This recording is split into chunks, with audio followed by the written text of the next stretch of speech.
Does your child worry a lot about getting separated from you?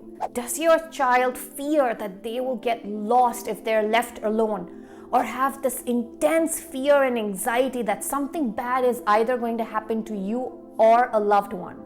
If you've answered yes to these questions, then it is highly probable that your child is going through something known as separation anxiety disorder. So stick around for today's video where we will take an in-depth look at what it is and what you can do as a parent about it.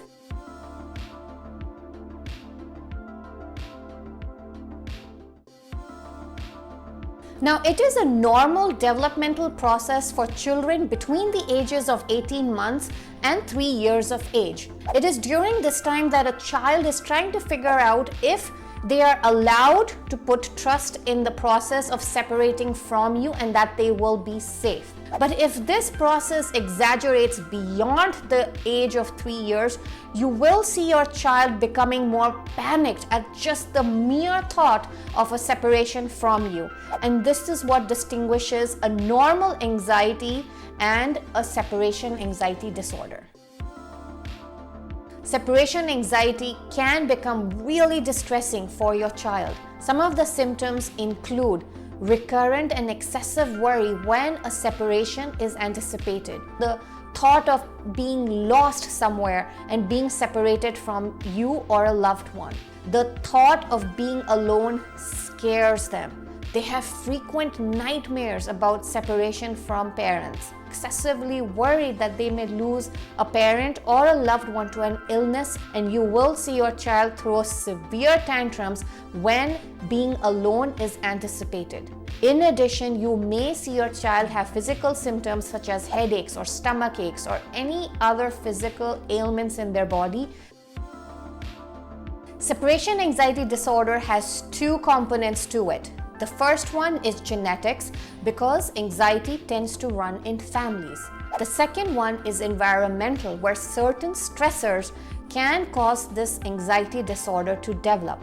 Some of these stressors include witnessing of a serious illness in a parent or a loved one which resulted in the death of the loved one, separation or divorce of the parents, change in school, geographic relocation, which removes the child from a secure environment. If there is a foster care adoption process, that causes a child to feel scared in a new environment. Parental alcoholism, because the child is trying to get the parent's attention as they notice the parent go deeper and deeper into the alcoholic abuse.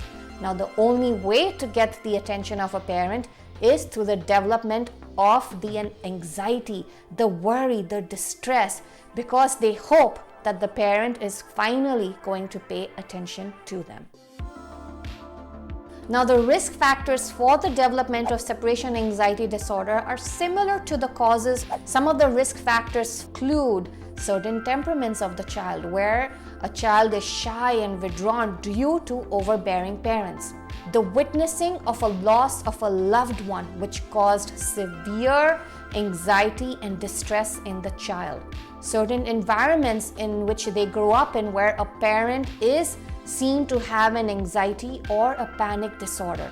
If you're liking this informative video so far, then do give me a thumbs up and subscribe to my channel. And if you are looking for an anxiety coach for any of the other anxiety disorders, then do reach out to me. I have a link in the description box below.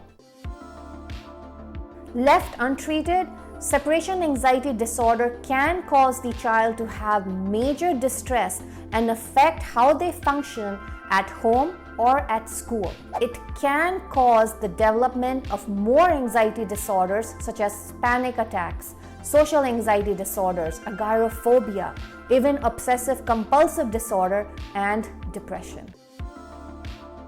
In order to get a formal diagnosis of separation anxiety disorder, your child's pediatrician will first eliminate any underlying medical conditions that could become a cause of your child's anxiety. Next, they will determine if the separation anxiety is appropriate for that age or if it's become excessive. If they determine that it has become excessive, you will be referred to a child psychologist or a child psychiatrist who will do psychological evaluations to determine how the symptoms have started to affect your child. There are two components to the treatment of separation anxiety disorder. The first one is cognitive behavior therapy, where your child's thoughts are explored as to how the anxious thoughts of separation actually developed. Your mental health professional will start working on each thought to eliminate that anxiousness and distress in your child. And new behavioral strategies will be put in place for your child to start mimicking and learning from. The second component to the treatment is you, the parent. Understand the triggers of your child's anxiety so that you do not accidentally cause your child to have excessive worry. Understand the why of the development of the separation anxiety disorder so that those patterns are not repeated again. And finally, keep the appointments consistent, because the more the child learns about certain behaviors and actions and how they can improve themselves is how they will learn to overcome the separation anxiety disorder. The best thing that you can do as a parent for your child is to ensure that you are giving them positive reinforcement for when strategies given by the mental health professional are deployed by your child, letting them know that they did a good job in overcoming that anxious thought. Next, allow your child to have setbacks. It's okay for them to have a setback and learn of what they could have done better. Learn the practice of saying healthy goodbyes. Tell them words like see you soon, or I'll see you in an hour, I'll see you in 2 hours. But then live up to that promise and be there when your child returns so that trust is enforced between you and the child again. Now, my hope with this video was that you found it informative enough to understand what a separation anxiety disorder looks like and what you as a parent can do about it. If you've missed any of my other videos on anxiety disorders, then I am linking the playlist here so you become more informed on what anxieties look like. It's linked right here. Now come back here next week because I will be discussing what obsessive compulsive disorder is. I look forward to seeing you here next week.